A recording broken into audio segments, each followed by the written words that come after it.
Pondok Pesantren Al Zaitun disebut memiliki bacaan syahadat sendiri. Hal itu diungkapkan oleh mantan pengurus Pondok Al Zaitun, Ken Setiawan.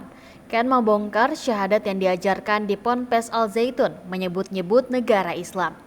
Bacaannya diubah menjadi tiada negara kecuali negara Islam, barang siapa negara selain negara Islam maka kafir. Menurut Ken, modus-modus pengkafiran ini sangat membahayakan dan membuat perpecahan di masyarakat.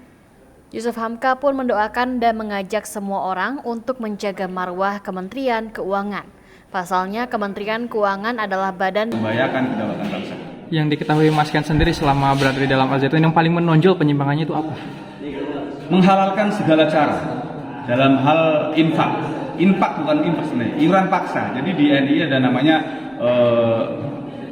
harta ini adalah diambil oleh pimpinan. Ayatnya adalah ambillah sedekah dari mereka untuk membersihkan diri. Jadi ada yang sampai jual tanah, jual rumah. Terus tadi sholat juga belum diwajibkan, bukan dilarang ya, tapi belum diwajibkan. Jadi mereka mengatakan negara Indonesia masih jahiliyah, masih Mekah, hukumnya bukan hukum Islam, hukumnya Pancasila, tauhid, demokrasi haram. Jadi ya sholat itu besok ketika negara Islam sudah menang. Jadi sholat bagi mereka adalah sholatnya cari duit, cari orang, menegakkan program negara, karena mereka dididik menjadi seorang negarawan, bukan agamawan. Makanya nggak heran kan sholatnya di Al Zaitun pakai jas, pakai dasi, ya karena mereka pada dasarnya belum diwajibkan kok, dan mereka suka-suka dia karena ini akan membuat mazhab baru, pemikiran baru, dan menurut saya ini bahaya sekali, apalagi syahadat mereka juga dirubah. Syahadatnya bukan tiada negara, bukan tiada Tuhan selain Allah, tapi tiada negara kecuali negara Islam. Barang siapa negara selain negara Islam maka kafir. Nah, ini modus-modus pengkafiran ini sangat membahayakan dan membuat perpecahan di masyarakat. Tadi sempat dijelaskan ya perekrutan saat orang masuk Al Zaitun. Ya, rekrutannya mereka menggunakan sugesti-sugesti agama dan biasanya menggunakan pertemanan, dan mereka seperti multi level marketing. Pemahaman yang dia yakini ini bukan hanya untuk dia sendiri, tapi harus disampaikan kepada orang lain. Satu ngerekrut 5, 10, 20, dan dia tidak akan pernah berhenti sebelum mendapatkan pemikiran baru yang menurut dia lebih bagus dari yang dia yakini saat itu. Jadi sakaunya lebih sakau ini daripada narkoba. Kalau narkoba nanti direhabilitasi, dosisnya dikurangi bisa sembuh. Ini merasa paling benar. Ini mewarisi sifat iblis, merasa yang lain neraka semua, surga hanya dia. Yang lain kafir semua, yang beriman hanya dia. Ini kan bahaya sekali. Biasanya berapa lama itu perekrutan doktrin-doktrinnya? Tergantung calon korban.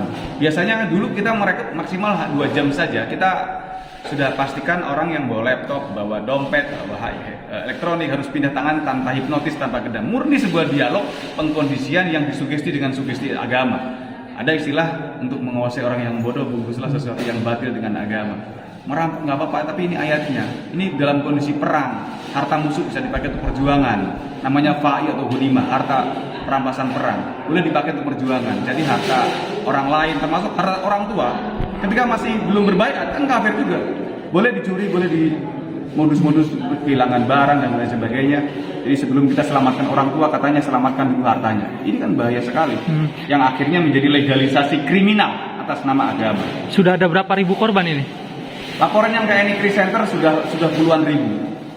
Dan terakhir kita yang paling banyak yang kita tangani yang sudah kembali ke NKRI di Sumatera Barat, satu sesi kita ada 1.157 anggota NII, ex-NII yang kembali ke NKRI di Jambi, di Riau, di Sumsel, di Maren Lampung, di Jawa Barat, Jawa Tengah, seluruh tersebar di kita.